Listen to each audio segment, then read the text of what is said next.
Today's episode on Reawakening, I am starting an I Am series. There's people that claim that Jesus never stated that he was God in the Bible. And it's quite clear that he did say that I am God. When he uses the words I am, so I am in the Greek is ego eimi. And so that when he declares this, Jesus is calling himself God. He's saying that he has the same deity as the Father has. So look at this. I'm just going to give you a little snippet of what I'm talking about. John 8:58 to 59. Jesus said to them, "Most assuredly, I say to you, before Abraham was, I am." Then they took up stones to throw at him, but Jesus hid himself and went out of the temple, going through the midst of them, and so passed by. So right there is when he says I am. Here's a few things, because right there Jesus is claiming that he knew Abraham. Well, Abraham is 2,000 years before the human incarnate of Jesus Christ, before the incarnation. So what does that mean? That Jesus knew Abraham. He pre-existed. And when it means that he pre-existed, he's saying that he has the same authority as who made the pact with the Jews, who made the covenant with them. So, and the Septuagint translates I am, because the Septuagint, that is the Old Testament Greek translation. Because at this point, they were speaking more Greek. So, now let's take a look at Exodus 3:14. And God said to Moses, I am who I am. And he said, thus you shall say to the children of Israel, I am has sent me to you.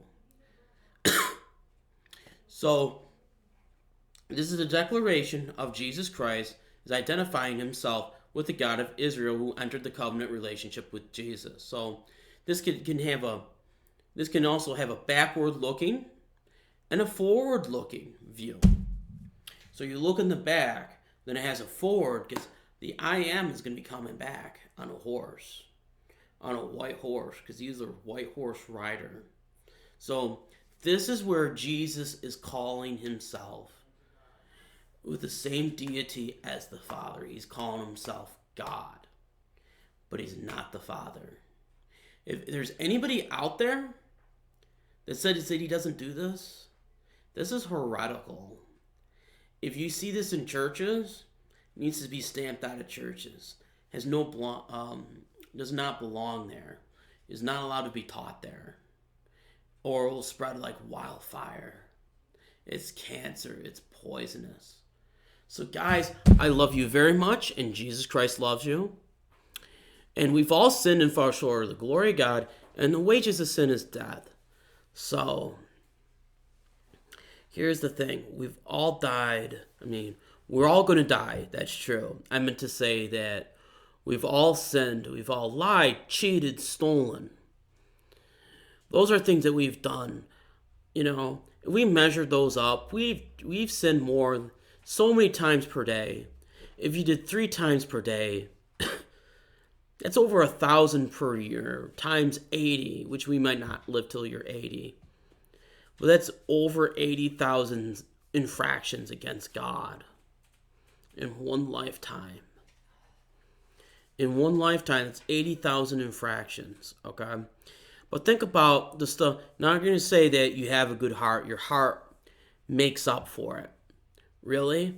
If you did everything inside your brain, if you did everything that you've ever thought that was inside your brain, what would happen?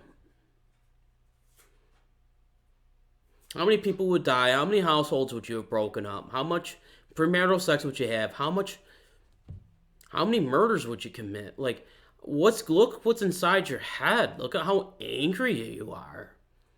or angry you've been, You say that we don't have these problems.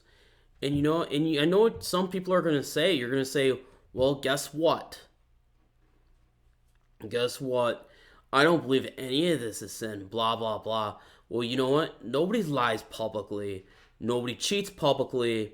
And nobody commits adultery publicly. When you lie publicly, that's why it's called a lie.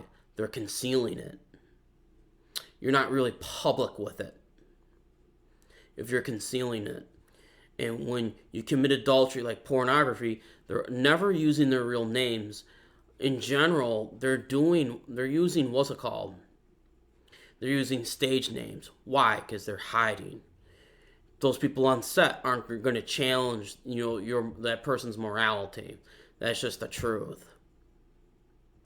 Your bars, the debauchery. Look at how dark they are. Look at how dark. You don't want to be known for going to a bar. You don't want to be known for going to the strip club. You don't want to be known for going to these places. That's just the truth. Why? Because you physically know that it's a sin. Somewhere in your conscience tells you what you're doing is a sin. In there. And you know what? That's the bad news, is you deserve to go to the lake of fire, and you will, unless you repent and place your trust in Jesus. Jesus can clean you from your sin. Jesus can clean you from your sin, so you don't have to die anymore. That you can go to heaven, you can be with him, and you can, enjoy your time here. Being free from sin. Will you get persecuted? Yes. But you'll have the joy of the Lord. The joy of your Lord means I have nothing more on my shoulders. Nothing more on my back. I'm free. I'm free to walk with Jesus. And if you're not sharing the gospel, you can be thrown in that lake of fire as well. I love you very much. Peace.